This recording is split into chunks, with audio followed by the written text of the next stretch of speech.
в любое время и в любом месте. Все, что делают люди, остается прежним. Юсики Танака. Приветствую, доброго времени суток всем, кто меня видит и слышит. С вами, как всегда, Гарги, у которого сломан мизинец. Но это не мешает нам насладиться шедевром, так что перед вами 53-я и 54-я серия легендарного аниме. 799 год космической эры, 490 по имперскому календарю, Так. 5 мая. Неожиданный поворот. Флагман Райнхарда фон Лоенграма Брунгильда оказался под прицелом орудий флота Яна. Командующий, пришло срочное сообщение из столицы. Чё? Да ладно, похер. Безоговорочная капитуляция? Чё? О чем, черт возьми, на этом Хайнесе не думают? Мы же выигрываем битву. Шмаляй! Мы почти победили. Забей! Да нет, мы уже победили. Мы схватили империю за горло. Да забейте на них, Чего шмаляй! ради мы должны сейчас остановиться? Забейте на них, шмаляйте! Да господи, забейте! Что происходит? Силы Союза прекратили наступление. Кроме того, они запрашивают прекращение огня. Чё? Командующий, разрешите доложить? Так, Я не знаю, смей! что вы хотите сказать, Сейчас так не что смей не тормозить. утруждайте себя. Не смей сейчас это Если знаете, то тогда отмените этот приказ. Ну же, Шмаляйте! чем подчиняться этому безумному приказу, скомандуйте атаку. Атакуй! Тогда вы получите сразу 3 приза. Жизнь Лоенграма, Вселенную и будущее. Атакуй! Подумайте об этом. Шмаляй! Если вы только продолжите атаку, ход истории вернется в свое русло. Шмаляй, сейчас не смей тут из себя в демократию некогда играть, Да, шмаляй! есть такое дело. Однако эти одежды мне не по размеру. Шмаль, дебил! Капитан 3-го ранга Гринхилл, отдайте распоряжение прекратить огонь. Кто-нибудь, Точно, командующий. кто-нибудь вырубите его! Кто-нибудь возьмите его под арест и шмаляйте! Вы что, серьезно сейчас остановитесь? Нет какой-то. Зачем же сейчас это делать? Даже он, Уже остался один шаг до победы. Так зачем же выпускать ее из рук? даже он Она у них возмущен. прямо под носом. Причина крылась в произошедшем 3 днями ранее в системе Эльютера. Что такого случилось? Что? Что? Вызываю неопознанный корабль. Говорит имперский флот, флотилия Миттермайера. Сбавьте ход, или мы откроем огонь. Мы дружественный корабль и просим аудиенции с командующим. Фроляйн Мариендорф, почему вы здесь? Так, Значит, вы считаете, что спешить в систему Вермиллион уже слишком поздно? да, это так было. Да, даже быстроногий Волк-Бури не успеет прийти на помощь командующему Лоенграмму. Тогда что вы предлагаете? У вас есть что-то на уме, так ведь, Фроляйн? Они столицу взяли. Они взяли Успеть столицу. отсюда до Вермиллиона на одном корабле можно, но для Так. целого флота этот путь займет 4 дня. Сегодня 2 марта. К тому времени, как мы туда прибудем, будет уже 6-е. Прежде Ну чем да. прилететь сюда, я изучила ситуацию и пришла к выводу, что реальная атакующая мощь войск Союза при Вермиллионе превзошла все наши ожидания. И если так продолжится и дальше, к 6 марта, когда вы прибудете к месту битвы, ее исход уже будет решен.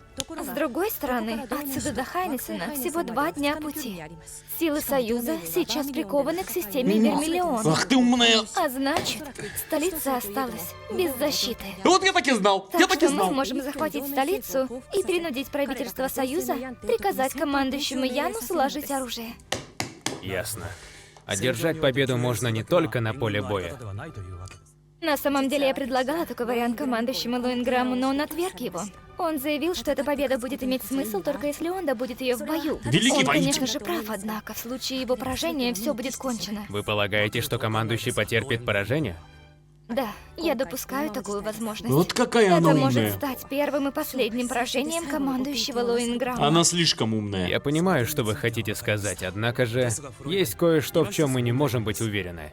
А именно, подчинится ли Ян Вен Ли такому приказу? Если подумать, зачем ему останавливаться, когда победа уже у него в руках? Да ясное дело, остановится. Кроме того, свергнув правительство, мы лишь подтолкнем его к захвату власти, разве не так? Что вы об этом думаете? Я тоже об этом размышляла.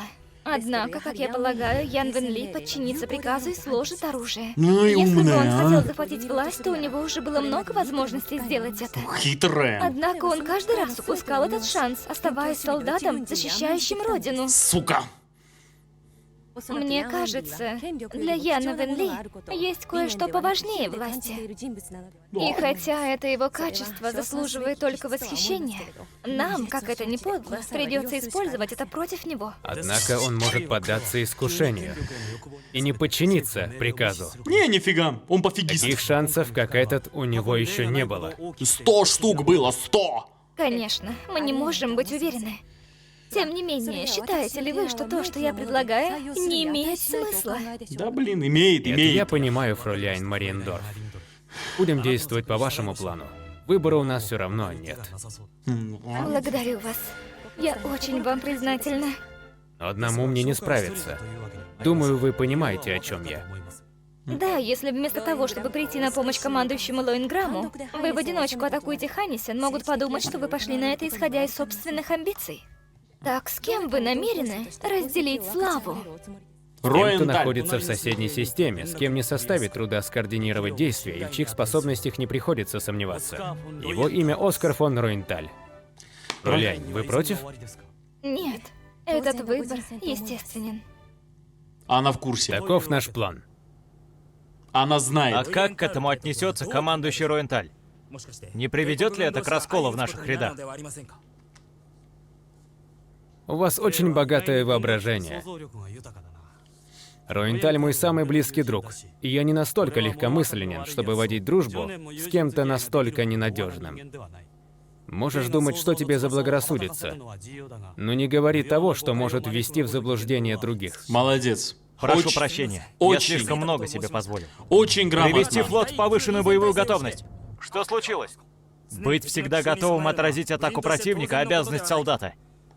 Мы на вражеской территории, а не во дворе провинциальной школы, где можно позволить себе спать на уроках, когда учитель отвернулся. Прошу прощения.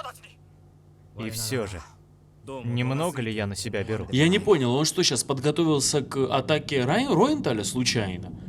Я вот, кажется, это... Контр-адмирал Барильяйн из флота Миттермайера привел войска в состояние повышенной боеготовности. Быть может, он располагает какой-либо информацией о противнике? Вызов от командующего Миттермайера. Он ему Соединяйте. не доверяет. Точнее, нет, Миттермайер ему доверяет, но Ясно. остальные... Значит, он готов сражаться в случае, если я откажусь или выступлю против. Как-то не похоже на Миттермайера. Это, скорее всего, инициатива Барильяйна. Не совершила ли я роковую ошибку?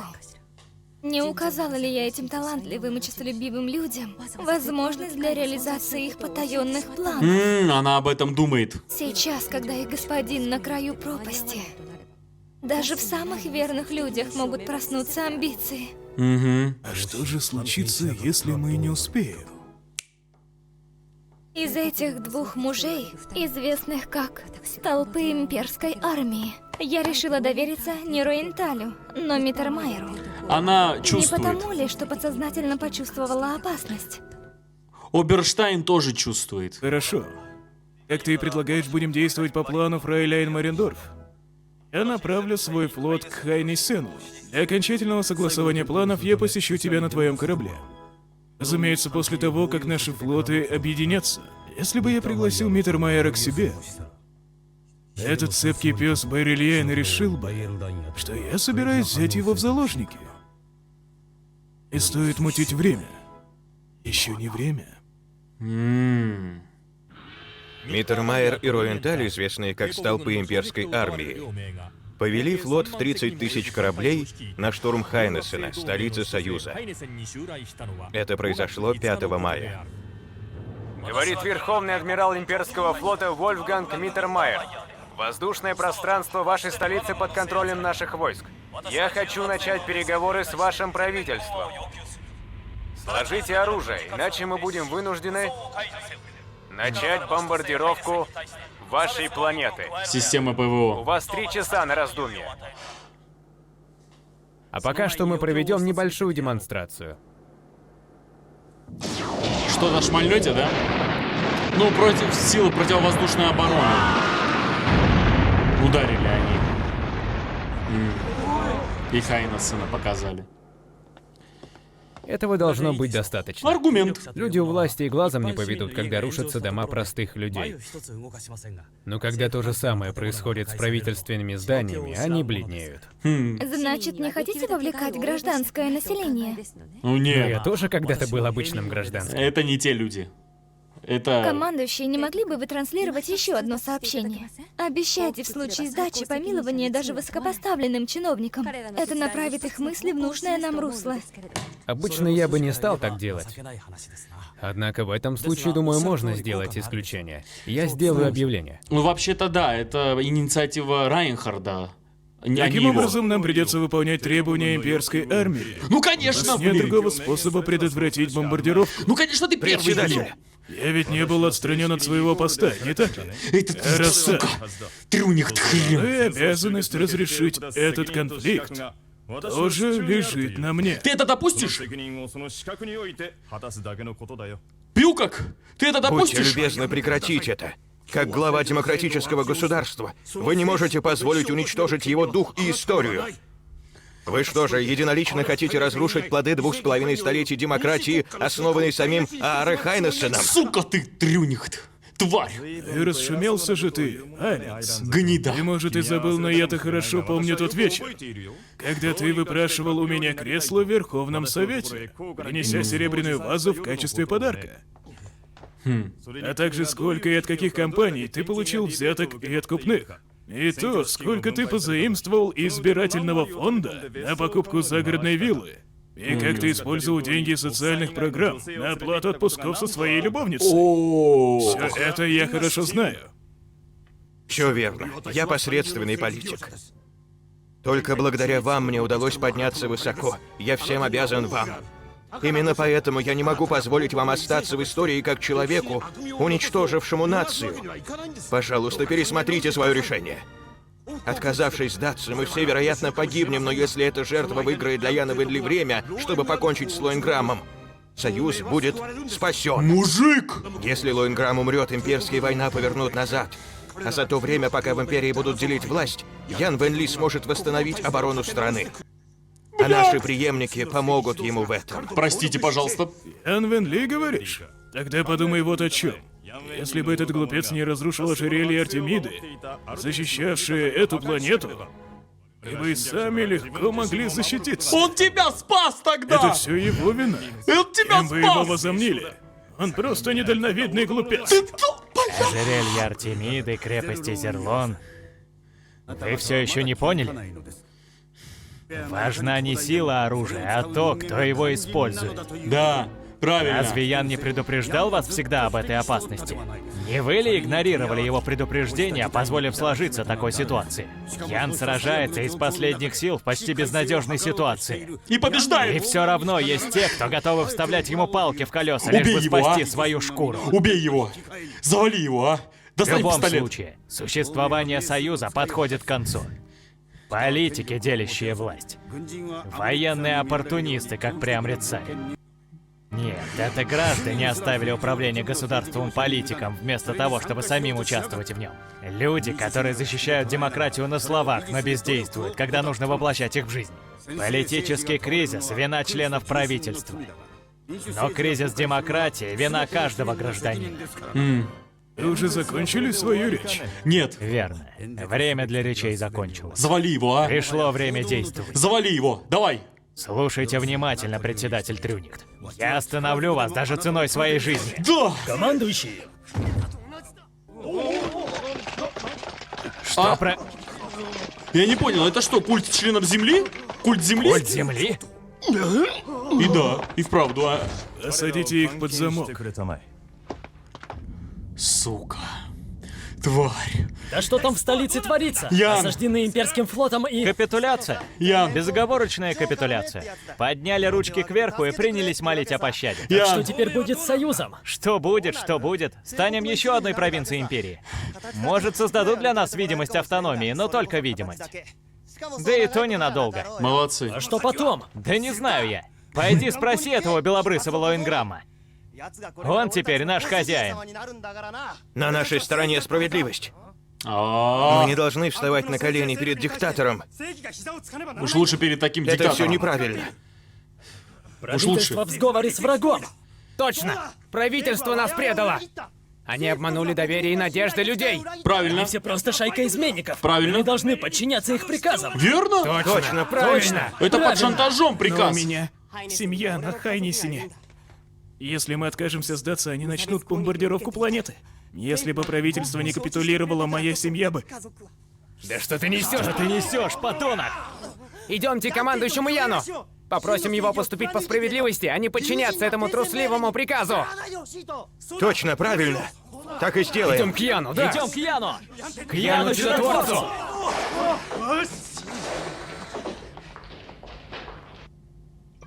Генерал-лейтенант Шонкоп.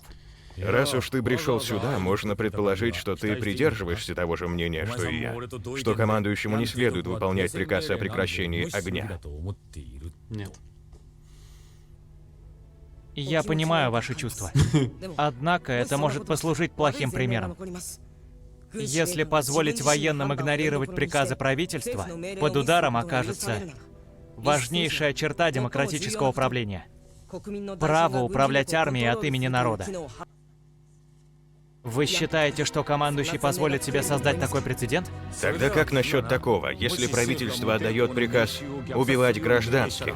Должны ли мы подчиниться такому приказу? Нет, конечно. Тогда... Если выбор стоит между долгом солдата и человеческой совестью, нужно прежде всего оставаться человеком. Тогда, даже если приказ отдан правительством, нет другого выхода, кроме как нарушить его.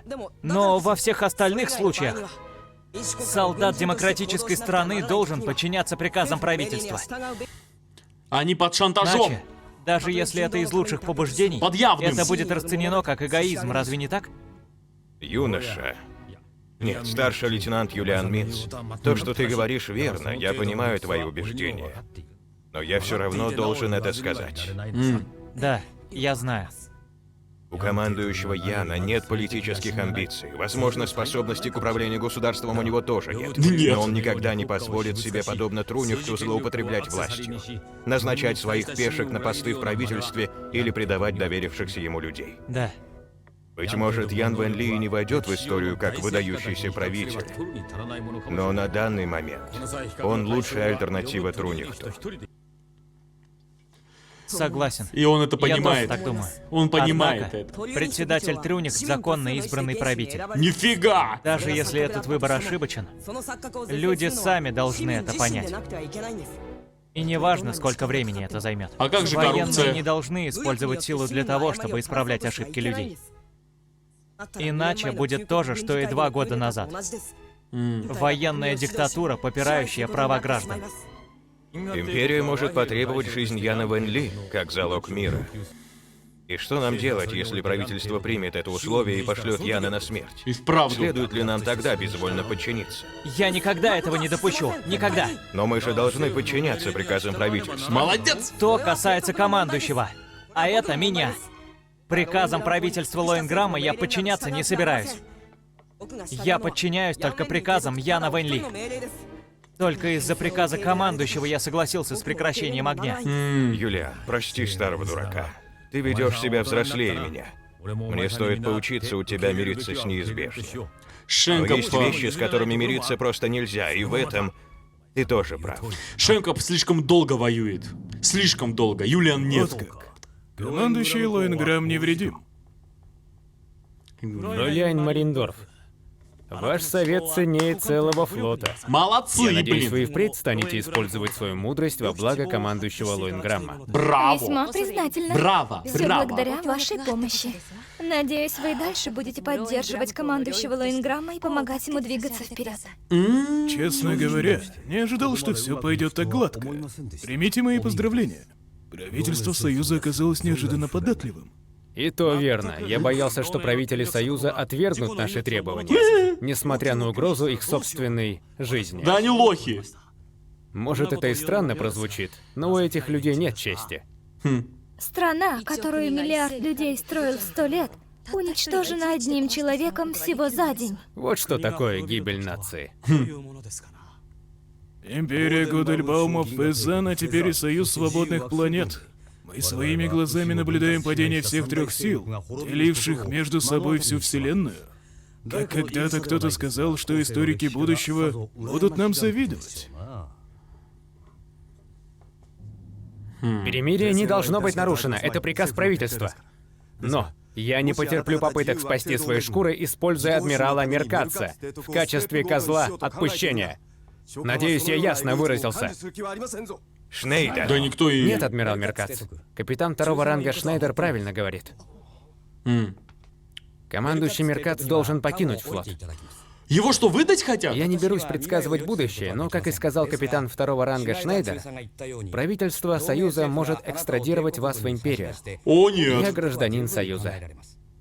И я должен слушаться распоряжений моего глупого правительства. Вы, с другой стороны, делать это не обязаны. Мне будет немного легче, если вы покинете этот тонущий корабль. Он его отпускает. Также прошу вас забрать с собой несколько судов. И, конечно же, людей, запас топлива и провианта. Нет гарантии, что Союз сможет восстановить свою военную мощь. Чем позволить Империи уничтожить их, лучше будет их спрятать. Молодец. Подсчетом ведь все равно не понять, сколько кораблей было уничтожено Мало. во время битвы. Он на будущее, блин, готовится Я драку. очень признателен вам, командующий Ян Вен Ли. Развязать. Однако неужели вы всерьез предлагаете мне сбежать, оставив вас один на один с последствиями? Да. Я Вали. знал, что вы что-то такое скажете. Вали. Однако же, адмирал Меркатц, я вас не в круиз отправиться прошу. У меня на уме кое-что куда более авантюрное. Да нет, я Ради понял. будущего прошу вас, сохраните остатки флота Союза. Разумеется, лучшую его часть. Молодец. Красавчик. Иными словами, я прошу вас возглавить движение Шервудского леса, как в старой истории про Робин Гуда. Шервудский лес. Полностью поддерживаю. Слово «свободный» в Союзе свободных планет значит самоопределение. Я не стану скучать по Союзу, смирившемуся с имперским рабством. В нем нет шарма, как в женщине, забывшей о самоуважении. Прошу разрешения отправиться с командующим Меркатцем. С разрешения генерала-лейтенанта Шонкопфа я бы тоже хотел отправиться. Я сын изгнанника. И меньше Изгнанника. всего на свете хочу жить в Империи. Прошу позволить мне последовать за командующим Меркатцем. Но однажды мы бы снова хотели пойти в бой под началом командующего Яна. До конца вашей жизни Розенриттеры будут верны вам. Вручать свою верность не государству, а одному человеку — это первый шаг к диктатуре. Что за дела? Ну да. А вы что собираетесь делать, вице-адмирал Казей? Грамотно. Я остаюсь.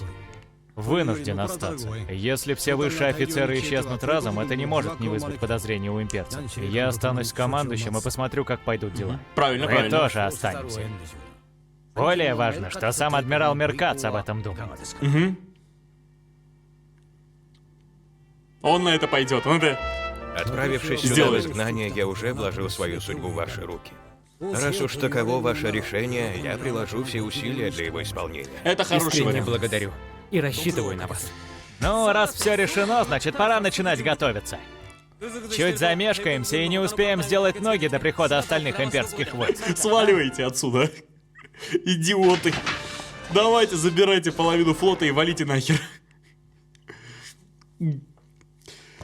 Ян, молодец. Извини, Фредерика. Если бы кто-то другой сделал нечто подобное, я бы тоже посчитал его дураком. Но для меня это единственный путь. Ян. Даже если он приносит неприятности людям, которые мне не безразличны. Я не знаю, верно ли ты поступаешь, Нет, нет. но в одном я точно уверена. Я без ума от любви к тебе. Черт, что-то я очень расчувствовался. Так нельзя. Твою мать. Значит, вот какова моя окончательная победа. Облом, да? Доволен? Как же это унизительно. Еще как. Победа, не добытая мной, а подаренная мне. И бабой, Прямо девчонкой, как подаяние. твоей секретаршей. Тебе подарила победу твоя секретарша. 799 год космической эры, 490 по имперскому календарю, 5 мая. 12-дневная битва при Вермиллионе наконец окончилась. Имперский флот понес потери 87% судов и 72% личного состава. Флот Союза потерял 81% кораблей и 73% личного состава. В сумме эта битва унесла более 2,5 миллионов жизней. Это и вправду была смертельная битва. Ну, уже все равно. Ну, все равно уже был конец, так что...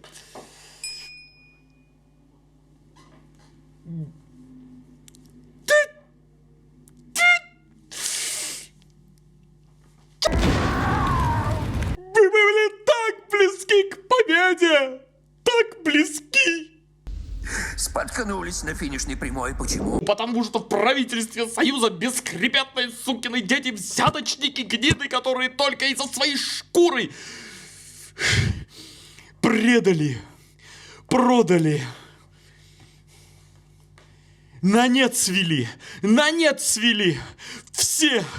всех пацанов, кто погиб в этой войне, всех! Твою мать!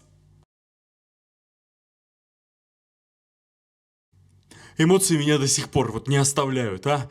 Господи, один раз! Господи, просто тупо проигнорировать этот чертов приказ и продолжать пальбу, продолжать. Господи, да у него уже в прицеле был его корабль, в прицеле! Он видел Брунгильду собственными глазами, был перед ним! Нет, если честно, да, вы понимаете, поймите меня правильно, да, я вот сейчас немножечко постепенно успокаиваюсь, да, вот, понимаете, в чем дело? Если честно, если уж посмотреть всеми яркими доступными методами, да, вот если с разных сторон посмотреть, Райнхард захватил правительство, и я этому, если честно, очень рад, потому что в итоге хотя бы будет какой-то покой и экономический подъем. Но понимаете, в чем дело, ну... Тогда на кой черт столько людей погибло, эти сукины дети на Хайнессене могли сразу сдаться тогда уж. Господи, вот ясное дело, Трюнихт это сделал, а? Но я не понимаю, разве можно же было все подаргументировать так, что это под шантажом выданный приказ? Под дулом пистолета выданный приказ. Это же выданный приказ под дулом пистолета был, вот откровенно. Разве это не учитывается, когда, не знаю, когда Ян решал остановить огонь? Остановить наступление и перемирие объявить. Разве он это не учитывал? О боже. Ну, графиня Мариендорф. Все она. Нет, Райнхард должен на ней жениться. Я серьезно, он должен на ней жениться. Она спасла ему жизнь, она спасла жизнь ему, она спасла жизнь всей империи. Одна ее идея переломила ход всей войны. Женщина. Вот, пожалуйста, пример великих женщин. Пожалуйста. В один ряд можно ее поставить с Жанной Дарк, в один ряд можно ее поставить с Елизаветой Великой, с Екатериной II. В один ряд можно поставить ее с Елизаветой, которая была королевой Англии в свое время. Вот, пожалуйста, вот такого уровня эта женщина. Вот такого уровня. Нет, Райнхард должен на ней жениться. Я понимаю, конечно, сейчас он оскорблен, мягко говоря, да, он, скажем так, сильно извиняюсь, пожалуйста, за нецензурное выражение. Ладно, хорошо, я цензурно скажу, обгадился по полной программе. Ян ему не по зубам оказался. Но это его будет бесить до конца его дней. Так, также хочу поговорить о том, почему графиня Мариендорф обратилась к Миттермайеру, а не к Роенталю. Графиня Мариендорф имеет очень сильную черту, которую не имеет Райнхард, но имеет, возможно, Райнхард имеет, но он это не учитывает во время боя. Райнхард учитывает гений, учитывает стратегические возможности своего противника, но совершенно не учитывает его характера. Я не понимаю, кстати, почему, потому что во время политики он очень сильно пользуется своей смекалкой с точки зрения характеристики своих соперников. Но не в случае войны, кстати, я никогда не замечал этого момента. Ян этим пользуется, и графиня Мариендорф подошла к этому вопросу как политик, а не как военный. И это стоило Союзу победы. Вы понимаете, в чем дело? Она успела Яна изучить. Миттермайер правильно заметил, а что если просто Ян прекрасно это сделает, проигнорирует этот приказ и продолжит добивать их? Если бы он разбил бы ставку Рейнхарда, то командование перешло бы, ясное дело, к Миттермайеру и к Роенталю, они что-то смогли бы сделать, но учитывая дисбаланс, учитывая моральное падение, учитывая, что главный один флот целый был разбит, они оказались бы по факту в кольце, Бьюкок с Яном бы сделали, завершили бы дело. Но вот видите, графиня Марендорф очень грамотно заметила ситуацию с Яном. У него были тысячи возможностей взять власть, миллион возможностей, причем намного лучше безопасности от империи. Были возможности, и он этого не сделал, ни разу не сделал. И она это просекла, она это увидела и сделала ход такой, что Яну был поставлен шах и мат, потому что он из-за своих моральных принципов, из-за своих политических, из-за своих убеждений он что-то переступить не смог. И мы плавно переходим к разговору Шенкопфа и к Юлиану. Юлиан сейчас просто одним предложением нам просто пояснил, почему Ян этого не сделал. Потому что было бы нарушено право управлять армией от имени народа. К сожалению, в демократической стране те, кто стоят у власти, это демос кратос. Демос кратос — это народовласть, демократия. Демократия от слова такого латинского демос кратос. Это народовласть, а не власть над... Не крате демес, не власть над народом, а народовластие. Избранные руководители — это слуги народа, которые представляют интересы самого народа. Даже если, учитывая, что эти правители избраны, мягко говоря, 100% не правильным путем, и даже если народ не прав, это избранники народа, и даже если они коррумпированы, они все равно избранники народа на бумаге. Что поделать? И если народ требует прекратить стрельбу, если прекратить боевые действия, значит, это должно произойти. Это должно случиться, иначе это постепенно перейдет в военную диктатуру. Так как военные откажутся, это будет первый шаг отказа военных подчиняться своему народу. Я Шенкопфа прекрасно понимаю. Шенкопф видел победу. Он очень долго воюет. Он воюет дольше Яна. Он воюет дольше Юлиана. Причем он воюет 100% дольше их вместе взятых. Шенкопф — это вояка, который дерется прямо на передовой. Это человек вспыльчивый. Человек очень грамотный. Человек истинный главнокомандующий, истинный боец. Истинный генерал. Но... видите, эмоции его зашкалили, потому что это было так близко. Все дело его жизни было под одним моментом, но Юлиан с ним так поговорил. Вот что даже Шенкопф признал, насколько Юлиан более зрелый, чем он. Я не считаю, что он зрелый. Юлиан просто ввиду своей молодости, юности, еще не познав той столько смертей, столько потерь, сколько Шенкопф, просто смог здраво осмыслить. Иногда намного лучше слушать людей, которые не перенесли того, что перенес, как Шенкопф, как такой генерал, как Шенкопф, терял людей, убивал людей во время войны. И иногда нужен такой человек, который сможет здраво мыслить, который не будет затуманен эмоциями. Ян — уникальная личность тем, что, несмотря на все, он пожертвовал многими людьми. Это говорилось в предыдущих сериях. Он пожертвовал тысячами, десятками, сотнями тысяч. Из-за его приказа, по его приказу были уничтожены много кораблей, на которых было очень много людей.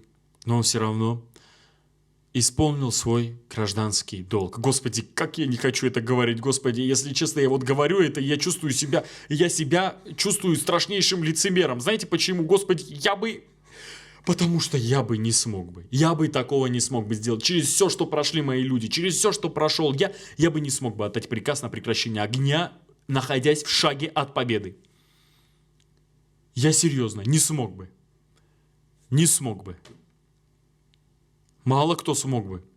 Это нужно обладать такими сильными убеждениями, такой сильной силой воли, чтобы так не поддаться. Одно утешает, что эти сволочи правительстве Союза свободных планет, это трюних, эти дегенераты, взяточники, продажные сукины дети, которые постоянно Яну мешали и пытались, ладно, хорошо, ну ладно, бог его с ним, мешали, ладно, это их работа, но под трибунал парня отдать. Ох. Все. Одно утешает, извиняюсь, пожалуйста, вернусь к своей мысли, что хотя бы в империи правит Райнхард. Бьюсь об заклад, он никого из генералов Союза не подвергнет ни тюрьме и ничего такому подобному. Не подвергнет. Потому что это военные люди, которые воевали по чести. И Ян воевал по чести. Они не руководствовались гницкими тактиками. Он 100% с ними, 100% вот сейчас что произойдет. Ян по-любому с Райнхардом сейчас сядет и поговорит. Учитывая, что они очень рядом с друг другом, 100% произойдет разговор. Произойдет первая встреча, я этого очень жду. И последнее, что хочется сказать на самом деле, это как Ян все-таки кое-что задумал. Ян решил отдать эту битву, но он не намерен оставлять власть Райнхарду. Он Миракацу дал, скорее всего, несколько сотен кораблей, которые можно списать, свой некоторый личный состав, некоторых офицеров, заместителя Шенкопфа, и они свалили под шумок. Это своеобразное, скажем так, это такое, как бы выразиться, финансирование ради дальнейших действий, потому что ситуация может поутихнуть, и этот маленький флот из нескольких сотен рано или поздно понадобится Яну. Ян задумал переворотик. Молодец. Как он грамотно сказал. Вы будете нашим Шервудским лесом и Робин Гудом. Миракац теперь у нас в роли Робин Гуда. Отличный парень. Робин Гуд. Как в песне Высоцкого, если я правильно слова произнес. Извиняюсь, если нет. Что ж, если кто не знает, скорее всего, все знают историю Робин Гуда. Если кто для общего обобщения, скажем так, да, я не буду советовать книги не буду советовать, а посоветую фильм с Кевином Костнером «Робин Гуд». Обожаю это кино. Это мой первый фильм про Робин Гуда, который я посмотрел. Это было шикарно. И, кстати, между прочим, 100% многие знают старый мультфильм Диснея «Робин Гуд», там, где Робин Гуд лиса, а маленький Джон это медведь. Но, поверьте, намного лучше станет ясна ситуация, если вы посмотрите Робин Гуд с Кевином Костнером. Великолепное кино, еще раз повторюсь. Там еще играет Морган Фриман. И понимаете, в чем дело? Весь смысл теперь будет в партизанской войне. Сейчас потихоньку, постепенно они будут ныкаться, прятаться 100% в каких-то заброшенных станциях, каких-то системе астероидов и постепенно будут накапливать силы. Постепенно накапливая, готовя паучью сеть разведки. И постепенно будут готовиться отвоевывать назад Союз. Ян молодец все-таки. Вот последний момент дал мне надежду, но твою дивизию. Никак не могу с ним согласиться по поводу приказа о прекращении огня. Но видите, там один парень был, который сказал: у меня семья на Хайнессене. Началась бы бомбардировка. Скорее всего, Ян просто пожалел людей на Хайнессене. По факту причиной был не приказ Вот я сейчас, господи, я вот сейчас немного успокоился, порассуждал, и только сейчас понял. Ян спас людей. Ян не допустил бомбардировки столицы. Миттермайер и Роенталь пошли на, на нечестный ход, но уж лучше так, чем... Лучше так остановить Мочилову. Они взяли просто в заложники всю планету. Весь Хайнессен. И Ян просто не допустил бомбардировки целой столицы. Все.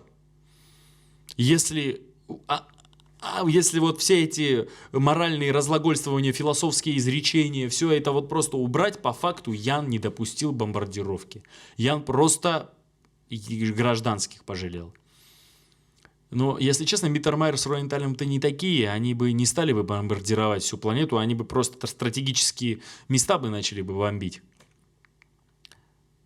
Но, понимаете, в чем дело? Дело не о какой-то одной ракете, дело о целом флоте. 1, 2, 3 ракеты по-любому бы попали бы в жилые города. Ну ладно. Это была 53-я серия, переходим к 54-й. Интересно, что там-то будет? Кто же в итоге вышел победителем в битве при Вермиллионе? Согласия по этому поводу среди историков до сих пор нет. На стратегическом уровне победила Империя. На тактическом выиграли силы Союза. В битве победил Союз, а в войне — Империя. Черт! Было много интерпретаций произошедших событий, но ни одна из них не устроила всех. Что же до самих вовлеченных в битву людей, то ни одна страна не считала себя выигравшей. Возможно, каждая из сторон переоценивала противника, и потому считала, что именно противник достиг большего в этом сражении. И, возможно, каждая из сторон понимала, что испытывает комплекс по отношению к своему сопернику. Эх, Ян. Сейчас прибыла большая часть имперских флотов, распределенных по разным системам. Количество кораблей уже превысило 40 000. Хорошо, что командующий Меркат смог скрыться до этого. Так сколько кораблей смогло уйти? 60 кораблей. Всего 11 820 человек. Официально они все мертвы. 60? Да, не очень впечатляющее число, если сравнивать с имперским флотом вон там. 60? У нас осталось примерно 3000 кораблей, более или менее пригодных для битвы. Твою же. Если Империя передумает и опять начнется бой, то уж на этот раз нам конец. Пить чай, будучи окруженным 40 000 вражескими кораблями, это весьма необычное ощущение. Ну так что теперь? Всегда в своем репертуаре, всегда. Эх, ты посмотри, он прямо перед тобой. Сука! Я не могу успокоиться до сих пор. Он полетел к нему. Первая встреча. Ну? Ты посмотрите, как его... Это тот самый Ян Вен Ли. Привет. Разочарованы? Еще как. Меня зовут Найтхард Мюллер. Это честь для меня встретить самого искусного командующего Союза. Да, то честь, Вы еще какая. преувеличиваете. Это и для меня честь. Если бы вы родились на нашей половине галактики, то я бы с удовольствием поучился у вас военному делу. Жаль, что это не так. Вы отдали дань уважения какую, Спасибо. а? А я бы хотел, чтобы это вы родились на нашей половине галактики. Тогда бы я сейчас спокойно спал дома. Ау! Да, похоже, опять все идет не так, как хотелось бы. Это точно. Пойдемте, я проведу вас. Ян точно не за ту сторону воюет. Вы посмотрите, как его здесь уважают, а. Посмотрите, а, только. Райнхард сейчас его предложит стать собственным адмиралом, 100%. Он стоит всех его начальников вместе взятых. И Миттермайера, и Роенталя, и его самого. Ну, ты посмотрите на Яна. Отдай честь, правильно, перед тобой тот, кто тебя поимел. Чай, пожалуйста. С бренди, пожалуйста. Давно я хотел с тобой встретиться. Это да, это верно. Наконец-то это желание исполнилось. Благодарю вас. А я на это посмотреть хотел. Сильно. Ну ясно. А бренди, не забыли бренди?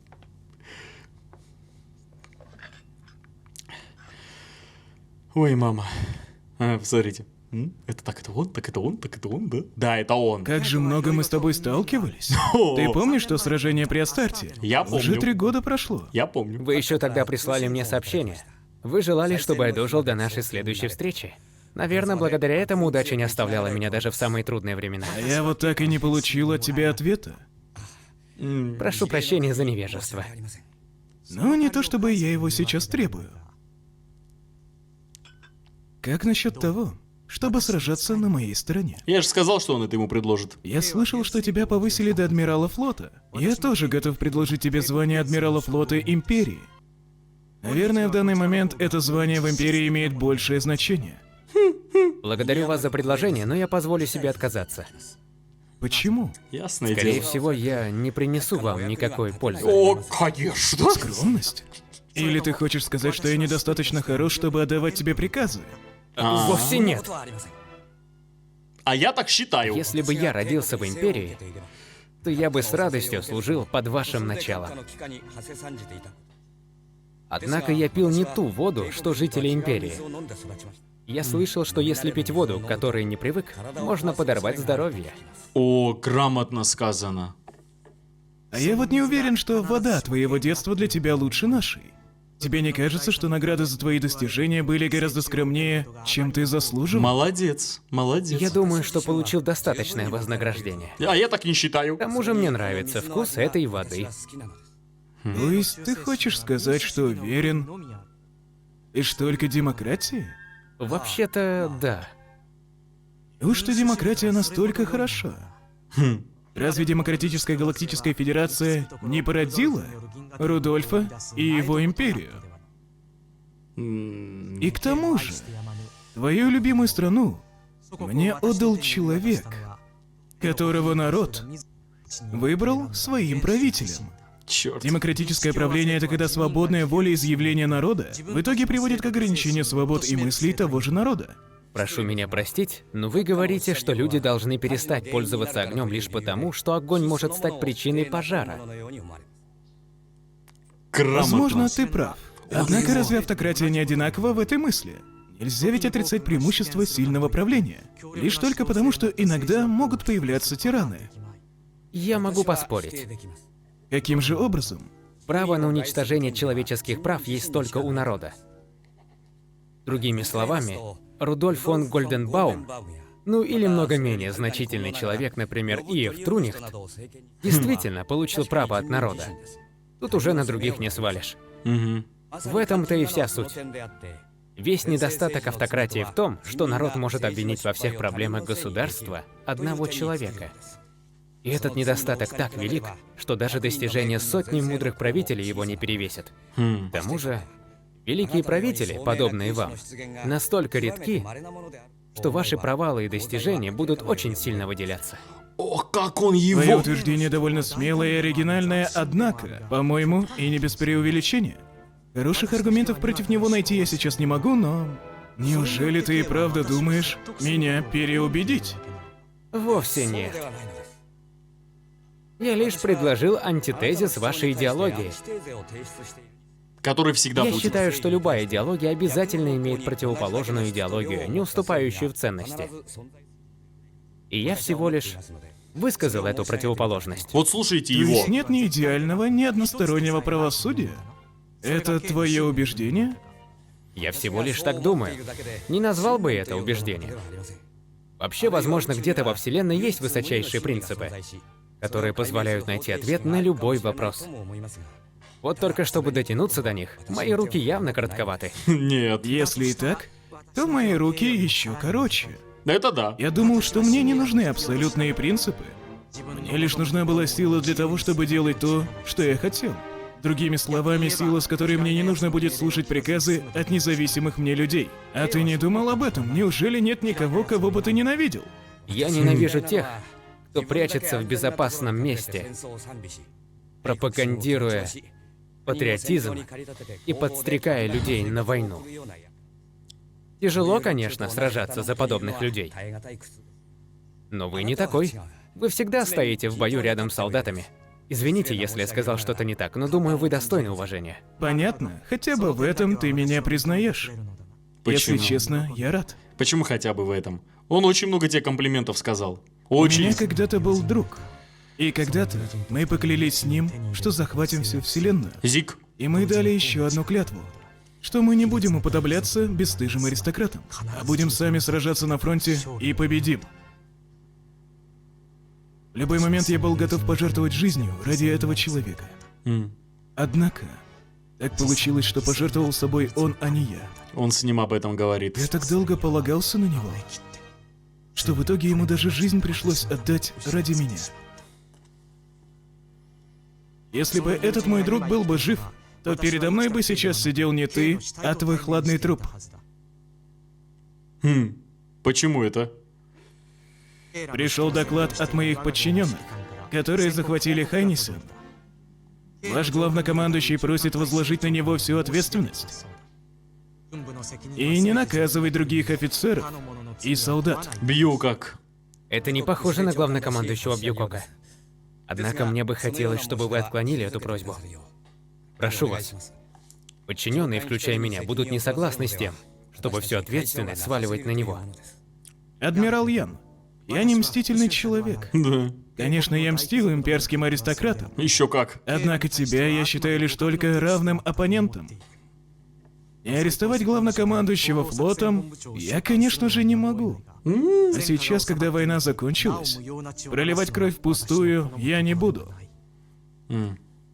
Кстати говоря, если я дарую тебе свободу, то чем ты займешься? Уйду в отставку. Он его удивляет все сильнее и сильнее. Яркий его антипод. Ярчайший. Демократическое правление — это когда свободное волеизъявление народа в итоге приводит к ограничению свобод и мыслей того же народа. Он все-таки зародил в нем сомнения. 12 мая. Райнхард на Хайнессене. Он этого добился. Он смог. Точнее, его секретарша. Да. Весь Хайнессен плачет. Да здравствует император Райнхард!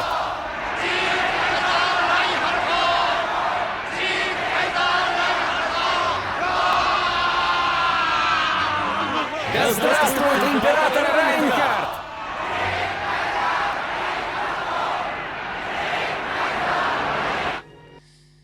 Верховный Совет. Здание Верховного Совета.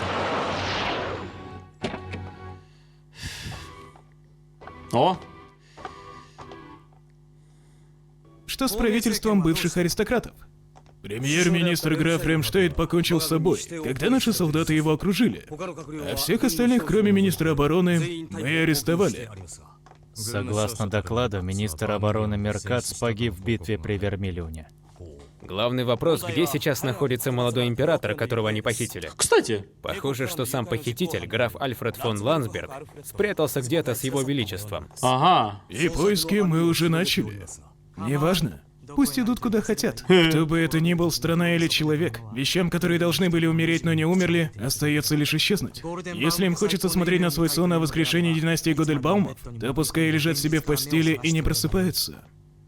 Зачем лишний раз из-за них нам дергаться? Честно, я бы... Однако, если мы оставим их в покое, то в будущем от них могут быть проблемы. Вот он прав. И я считаю, надо продолжить поиски. Я тоже так считаю. Однако военная полиция может и не справиться. Есть еще вопрос о будущем администрации и статусе Союза. Собери экспертов и составьте подробный план. Слушаюсь. Ну, Ландсберг вывез парня. Даже если хочется побыстрее переехать, это не повод пренебрегать уборкой. Старший лейтенант, это куда положить? Отнеси в библиотеку. Понял. А это что? Что еще за это? Это лейтенант Луи Машунга. Я знаю, я спрашиваю, что он здесь делает. Когда меня направили на Физан, это же вы приказали ему сопровождать меня. А после этого новых приказов ему не давали. Поэтому он выполняет до сих пор старый приказ. Так что, он тоже полетит на землю? Человек не может противиться судьбе. Исходя из этого, большинство считает, что еще рано официально уничтожать Союз и ставить его под прямое правление Империи. А ты что думаешь? Я согласен с ними. Я думаю, пока мы лишь должны разоружить Союз и официально признать его независимость, а его полное подчинение лучше отложить. Молодец. Однако я считаю, что мы должны предпринять меры, чтобы ухудшить экономику Союза. Ведь сейчас, когда у Союза не будет затрат на армию, экономика начнет быстро подниматься. Не стоит делать Союз вторым Физаном. Молодец. Ну, конечно. Достаточно будет заставить их платить за обеспечение безопасности и содержание нашего флота. В общем, направление правильное. Поторопитесь с детальным планом всего этого. Есть. Короче, поощрим А их. как насчет вот этого местечка? Покажи-ка. Улица Фремонт? А, Да, хорошее место и комнат много. Когда Юлиан вернется, то на всех места хватит. Да, присматриваю. звучит неплохо. Домик. Ну, тогда я отправлю заявку. Всем привет. Обсуждаете свадебную церемонию? Нет, подбираем жилье. После моей отставки заставят съехать с госквартиры. Кстати, об этом. Твой запрос на отставку и запросы Шонкопфа, Аттенбора и главнокомандующего Бьюкока подтвердили. А мне и остальным отказали. Ну, им О, понадобится много людей в администрации. а. Поэтому, если вы уйдете, то возникнут проблемы. А адмирала Рокуэлла назначили на должность начальника штаба. А меня назначили вместо него на пост начальника тыла. А кто стал главнокомандующим? Чунг Учен, правда, пока временно. Хотя все оставшиеся корабли опечатали. Поэтому у нас будет флот лишь на словах. А, нет, я помню, куда Я это. так и думал. Значит, нам еще больше приходится рассчитывать на план Шервудского леса. В любом случае, чего бы ни потребовала Империя, все это будет в договоре о перемирии, который подпишут завтра. 799 год космической эры, 490 имперского календаря, 25 мая. О, боже. Империя и Союз официально подписали договор о перемирии. Я не могу на это Всем было смотреть. понятно, что Баалатский договор, названный в честь звезды, в систему которой входит Хайнессен, на самом деле был просто договором о капитуляции. У них Сразу после подписания договора о перемирии председатель Верховного Совета Йов Трунихт объявил, что он берет на себя всю ответственность за поражение и оставляет свой пост. Этот договор, конечно же, был унизительным для Союза, и в итоге народ Союза обратил свой гнев и ненависть не на имперских солдат, Ну, а а на то. Трунихта, который предал их. Ну а то. Первое условие. Империя гарантирует все права на независимость и существование Союза. О, как. Интересно. Вот Интересно. уж ирония. Ирония. А до этого они называли нас повстанцами на границе. А ты что, собираешься стать лидером этих повстанцев на границах? Трюних тоже ушел, а Айлинс из-за болезни не встает с постели. Кому-то надо управлять страной. Если не выберем, то нас ждет 7-й пункт договора. Официальный представитель императора? Да, так вот этот представитель сам будет править страной. Ой. Кому-то надо привести страну в порядок и не дать представителю повода для вмешательства. Другими словами, надо защитить независимость Союза. Хитрожопая тварь. Думаешь, получится? Судя по этой бумаге, мы в положении висельника, ноги которого еле достают до земли. Попробуй в такой ситуации выжить. И все же, нет, именно поэтому я должен это сделать. Ради того, чтобы Союз не умер окончательно. Продолжай себя Допустим, убеждать. принимая во внимание, что по договору мы присоединяем к себе 3 системы Союза, мы разместим флот в системе Гандхарва на планете Урваши и доверим этот флот Штайнмецу. Проблема заключается в том, кто станет нашим представителем в Союзе. Для этого поста важно иметь хорошие административные способности, Так. а также готовность использовать силу для подавления возможных попыток мятежа. Уберштайн. Я думаю, что Роенталь без проблем справится с подобной задачей. Это понятно, однако командующий Роенталь и Миттермайер пригодятся для укрепления военной мощи на территории Империи. Тогда как насчет Рененкамфа? Извините меня, но Рененкамп скорее военный, чем чиновник, и решение он принимает по-военному. Особенно после того, как он проиграл Яну Вэньли. Я считаю, что он может быть слишком мягок в политических делах с Союзом. Если Рененкамп проиграет, он и сам больше не будет нужен. А Союз заплатит за свои ошибки. Вот и все. Не стоит беспокоиться об этом.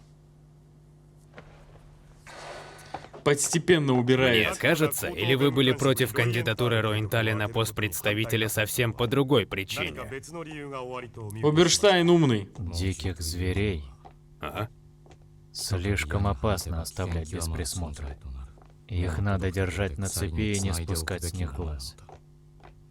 Бывший председатель Верховного Совета Йов Трюнихт просит об аудиенции с вами. Отказать. Но... По-моему, я сейчас самый могущественный человек во Вселенной. Разве я не могу отказать во встрече человеку, которого не хочу видеть? Командующий. Если бы я мог, я бы с радостью бросал таких ничтожных, как он, толпам народа, что жаждут мести. Я понимаю ваши чувства, однако по договору мы не можем наказывать людей, которые стояли у власти в Союзе во время войны. Возможно, вам сложно сдерживать ваши чувства, но если вы не сдержитесь, то Империю обвинят в нарушении договора и будут думать, что нам нельзя верить. Так чего же он хочет? Он хочет обеспечить безопасность себе и своей собственности.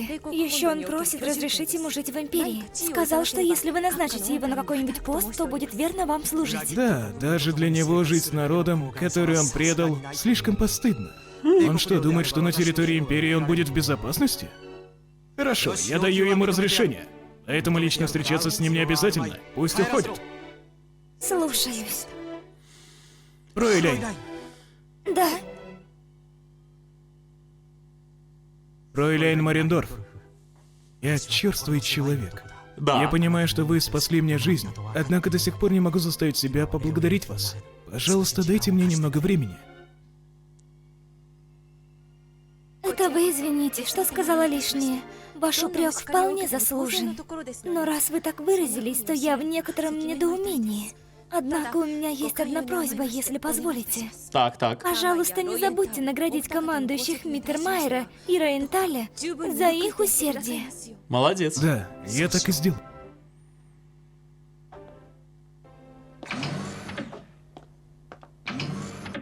Да я лучший друг Яна Вен Ли. Ну пока вы это не докажете, пропустить вас мы не можем. Извините. Торговцы. Пропустите его, пожалуйста, это мой старый друг. Братан. Не виделись с похорон твоего отца, 16 лет прошло. Да, достаточно давно, учитывая, что ты мой лучший друг. Что еще мне оставалось делать, иначе бы не пропустили? О, это ты, Юлиан Минц? Маринеску мне про тебя рассказывал. Борис Конев, рад встрече. Приятно познакомиться. Спасибо, что помог Юлиану. Как там твой корабль назывался? Березка, кажется? Благодаря твоей команде Юлиан сейчас здесь. Ну, это не моя заслуга. Все благодаря Маринеску. Тебя там не было. Однако проблема как раз-таки в этом корабле. От правительства Союза осталось одно название. Не подавать же мне в суд на имперский флот. Ну, по этому вопросу я что-нибудь придумаю. Однако в обмен у меня есть к тебе просьба. Какая? Юлиан и еще один человек хотят полететь в путешествие. Я хочу, чтобы ты взял их как пассажиров и присмотрел за ними. Путешествие? Куда? Ты ведь слышал про Землю? Юлиан полетит на Землю. К культу Земли. Ваше Преосвященство, Райнхард фон Лоенграм захватил Союз Свободных Планет. И что теперь происходит в Союзе? Он оставил человека по имени Рейненкамп присматривать за Союзом, а сам вернулся в Империю. И забрал с собой Трюнихта. Похоже, этот человек нам пригодился. И что, ты думаешь использовать его в Империи как отравленное яблоко? Нет, в Империи у нас есть другой человек. Кто? От него будет польза? Кто? Хоть у него и неизлечимая болезнь, если он проживет еще полгода, наша цель будет достигнута. Кто? Хорошо, оставляю это на тебя. А что там с Физанном? Кто? А вот с Физаном есть кое-какие проблемы. Так. Да. Ты смог связаться с Рубинским? Точно, этот сука жив еще? Мог. Однако мне сложно понять, о чем думает этот человек. Он хочет вас всех кокнуть. Я боюсь, что он, возможно, не только не верен нам, но и планирует что-то против нас. Ясное дело. Надо быть осторожными. Да знаю я об этом. Однако, пока он танцует у нас на ладони, не стоит бояться его козни. Вы уверены, а? Понял. А что там по поводу предателя Дексби? Мы подтвердили его смерть. Однако проблема в том, мы не знаем, рассказал ли он кому-нибудь наш секрет или нет. Да здравствует император Рейнхард! 799 год космической эры, 490 по имперскому календарю, 20 июня. Маркиз Бюрген фон Пегниц, отец и представитель 8-месячной императрицы Екатерины, подписал отказ императрицы от престола и передачу его Райнхарду фон Лоенграмму. Все. Свершилось. 22 июня стало днем восхождения на престол нового императора. Райнхарда фон Лоинграма. Райнхард. Все. Он стал императором Однако всей... на церемонии не было двух людей, присутствие которых Райнхард желал больше всего. Сестры и друга. Любимых людей не было рядом. Один мертв, второй...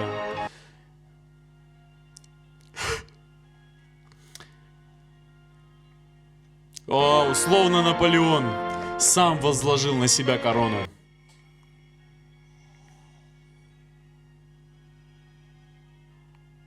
Да здравствует император Райнхард!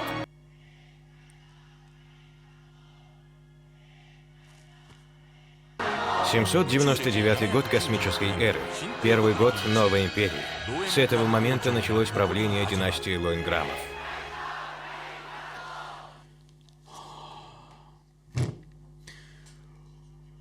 О, Господи, я устал! У меня эмоции, все эмоции вышли просто из меня. О, Боже мой. Я правда... Вот, знаете, я даже не знаю, радоваться мне или плакать, огорчаться, я просто не знаю. Вы понимаете, в чем дело? И за Райнхарда радостно, и за Яна не совсем радостно, за Союз не очень радостно, но при этом по факту ничего плохого-то и не случилось. Никаких грабежей, никаких убийств. Миттермайер там вот в начале всей этой войны ярко показал, что будет с людьми, если они там захотят мародерничать, насиловать, убивать и грабить. О, Господи, Боже мой, Боже. Гениально. Просто шедеврально.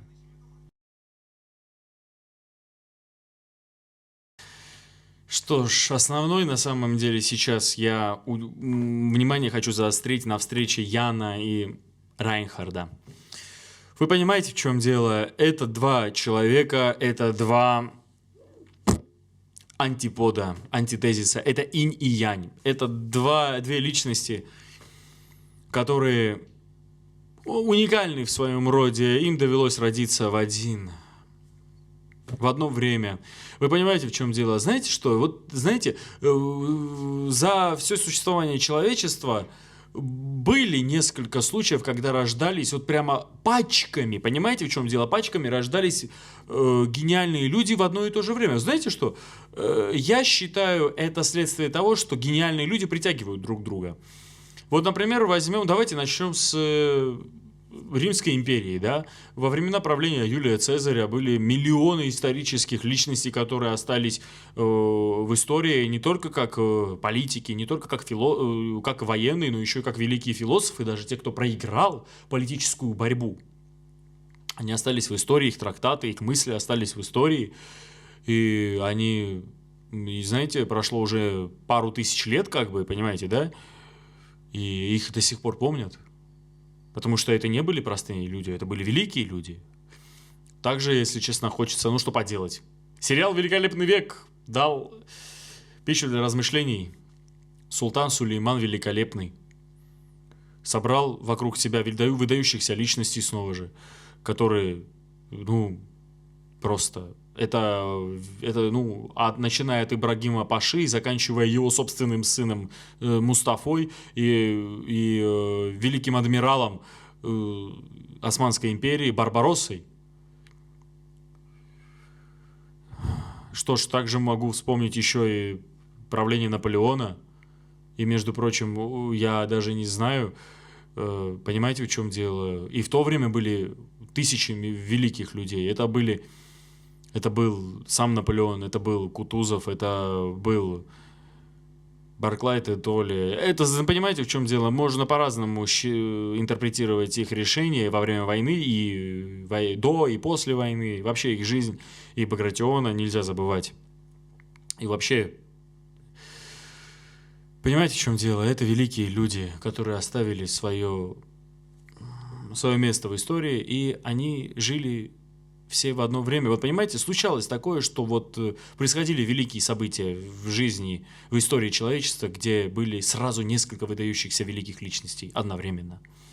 Неважно, за и против друг друга. А вот примерно здесь показана та же мысль, та же атмосфера здесь показана. За Райнхарда великие люди, за Яном великие ребята, которые не вот встретились две личности, чтобы и они, скажем так, высказали свое мнение и взгляды по поводу всего. Ну вот, наконец-то потихоньку подошли. Вот понимаете, теперь вот вы понимаете, в чем дело. Райнхард правильный. Господи, я даже не знаю, с чего начать этот разговор. Ладно, хорошо, начнем. Постараюсь по порядку. Так, Ян зашел, сел, и Райнхард предложил ему вступить в свои ряды. Предложил.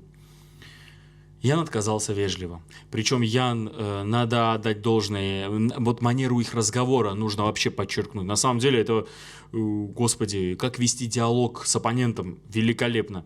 Ян одновременно отказывается, одновременно говорит свое мнение, одновременно, знаете, так незамысловато льстит Райнхарду, но говорит искренне. Это не, он, знаете, как он вежлив, он высказывает свое уважение, но не лизоблюдствует. Вот он очень грамотно, тонко держит грань. Райнхард, между прочим, тоже. Ян все-таки убежден в том, что демократический строй – это единственный, пока что выдуманный человечеством, правильное направление. Он Райнхарду это ярко объяснил. Райнхард, в свою очередь, привел аргументы против. Например, вот, пожалуйста, твое собственное правительство, избранное народом, отдала этот народ в руки автократии, то бишь меня. Он даже сравнил эту ситуацию с ситуацией великим Рудольфом. То есть народ специально себя сделал свободным, чтобы ограничить потом свои права.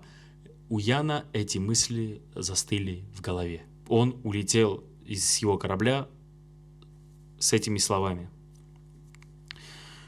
Но Ян сказал, такие люди, как ты, рождаются крайне редко. Он отчасти, Ян, рад, что власть попала к такому человеку, как Райнхард. Но Райнхард не вечен. Не будет института сдерживания, не будет такого института, чтобы человека, который придет со временем на место Райнхарда, будет лучше или такого же уровня. Нет никакой гарантии. А институт демократии помогает людям, которые недостойны власти, помогает народу, людей, которые недостойны власти, убрать вовремя, а не спустя 20 лет, когда они помрут.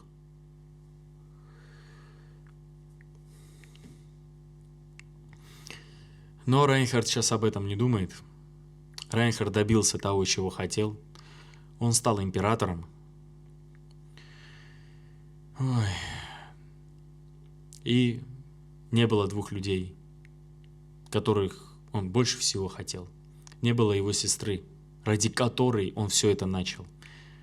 Ради защиты. Ради того, чтобы чувствовать себя как человек свободно.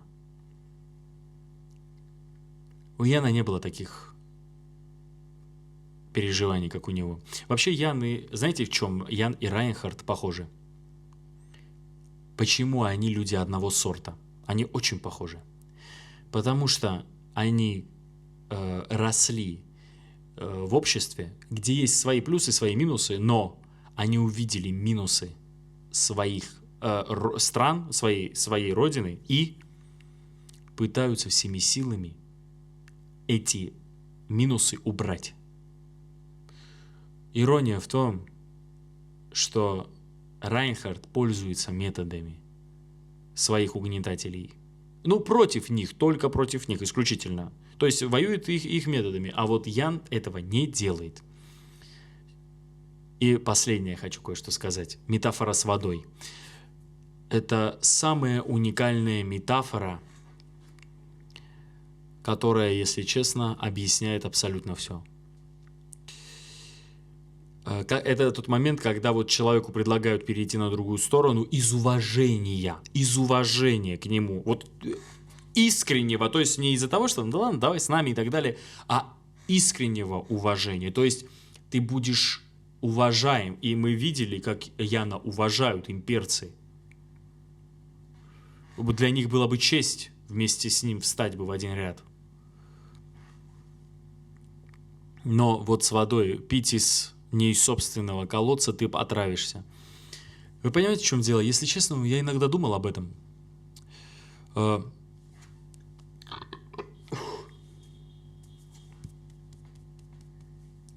Начали. По поводу того, вот пить не собственную воду, а иначе если пить другую, отравишься. Вы понимаете? Я, если честно, несколько лет назад об этом часто думал. Вы понимаете, в чем дело? Ян произвел очень интересный момент несколько серий назад о том, что такое есть человек и общество. Страна или не страна. Вы понимаете, в чем дело? Страны-то можно и не страна, но земля, на которой человек живет, это другое. Вы понимаете, в чем дело? Я вот о чем. Я по поводу метафоры с водой до сих пор. Вот представьте, человек растет в животе у своей матери.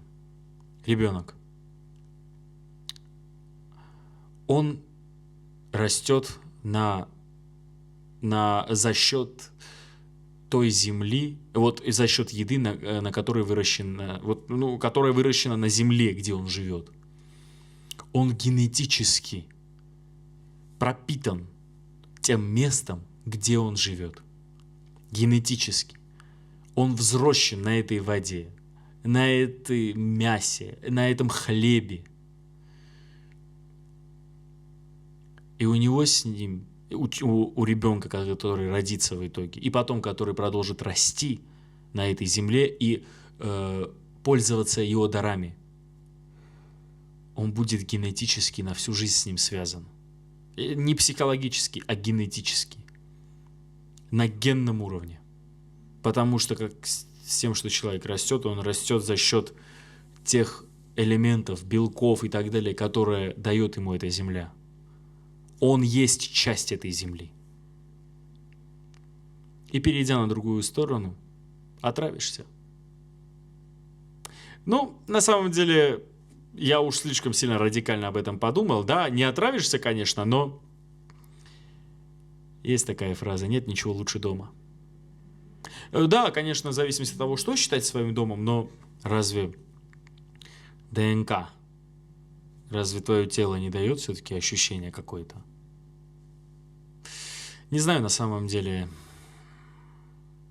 Я эту метафору, может, не так понял. Ну, нет, я понял ее 100% правильно, я просто немножечко углубил ее. Я хотел перевести ее не просто, я ее хотел перевести из обычной фразы, которая метафорная, в буквальную фразу. Надеюсь, отчасти у меня это получилось, потому что отчасти, снова же, извините, пожалуйста, за каламбур, я в это верю. Не знаю, насколько я прав.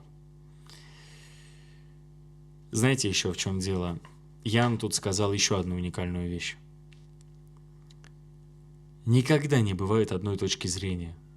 Всегда есть одна точка зрения и вторая точка зрения. То есть у каждого аргумента есть антиаргумент, то есть есть аргумент против. Но это вовсе не значит, что какой-то аргумент правильный, а какой-то нет. И всегда можно найти плюсы и к одному аргументу, и ко второму. И минусы.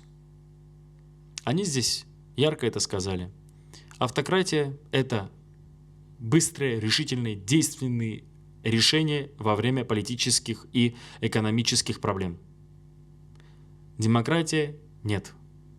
Это очень медленный, затруднительный, болезненный процесс во время политических и экономических проблем. И военных. Но он честный и правильный. И прежде всего действует в интересах народа, а не в интересах отдельных групп. Да, вот, господи, почему-то вспомнил фильм «Чикагская семерка». Относительно новый фильм, пару лет назад вышел. Там сказал одна историческая... Там Саша Барон Коэн играет, и он играл одну историческую личность, хиппи. Извиняюсь, пожалуйста, я не помню имени оригинального, настоящего человека, в которого Саша Барон Коэн играл, но он сказал: «Наш институт демократии просто прекрасен. Но в данный момент его заполонили мерзкие типы». Такое тоже бывает. Но демократия дает шанс их свергнуть, а автократия не дает. Что ж, это была 53-54 серия «Легенда о Героях Галактики». Благодарю, если смотрели это вместе со мной. Если вам понравилось, будьте добры, поставьте лайк, подпишитесь на канал, группу ВКонтакте и на Бусти, где я выложу данные серии абсолютно без ограничений. Удачи! Увидимся уже на 55-й и 56-й серии.